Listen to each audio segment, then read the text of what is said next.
Welcome back. Let's talk a bit more now about the continuing battle for Mosul. I'm pleased to say I'm joined from Baghdad by Brigadier General Matthew Eisler. He's the Deputy Commanding General for a division-level command in the United States Air Force. Thank you very much indeed for your time.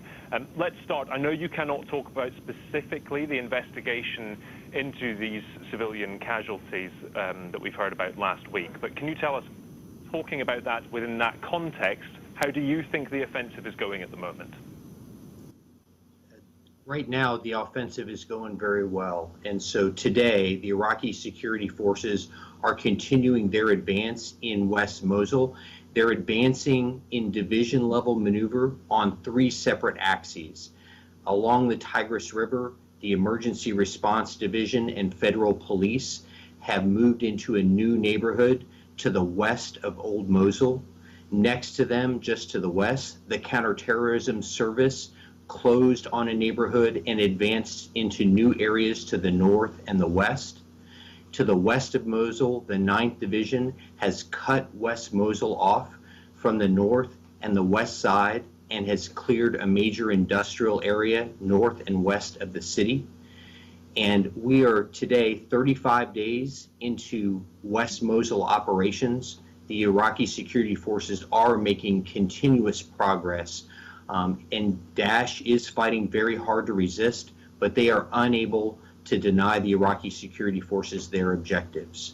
So we are witnessing the defeat of Daesh.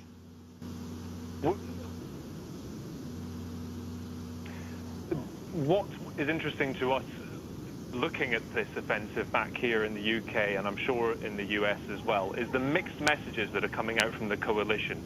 An Iraqi commander originally said that this airstrike, which reportedly killed over 130 people, was via the coalition. The US yesterday had said that that is not the case and it was Islamic State booby traps. Again, I understand you can't talk about the investigation itself in detail, but there are mixed messages coming out from Iraq between Iraqi command and the US command.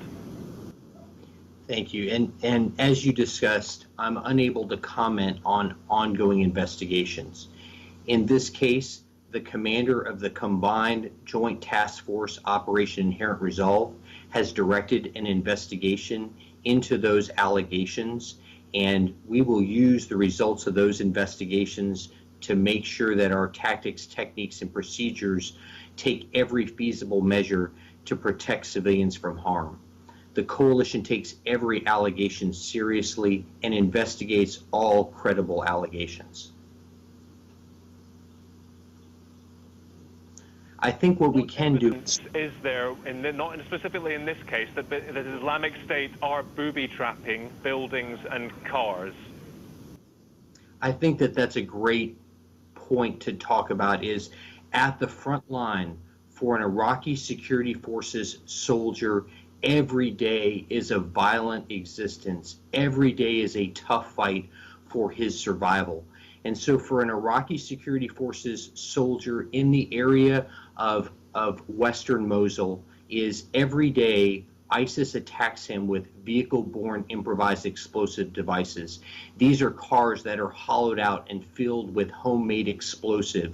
They are armor-plated on the front and the sides, designed to breach entry into the Iraqi positions. He's also attacked by snipers, by suicide bombers, and by heavy weapons like recoilless rifles and heavy machine guns.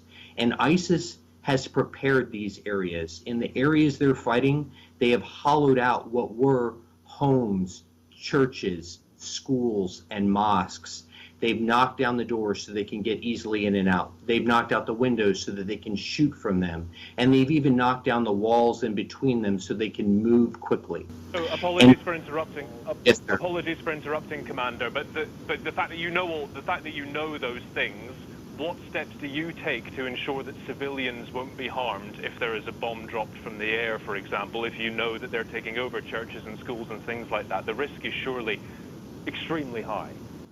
Yes, sir, and we do take every feasible measure, and that starts even before the operations kick off. So before the Iraqi security forces moved, we used hundreds of hours of intelligence, surveillance, and reconnaissance of all types to characterize the area where civilians and the enemy were.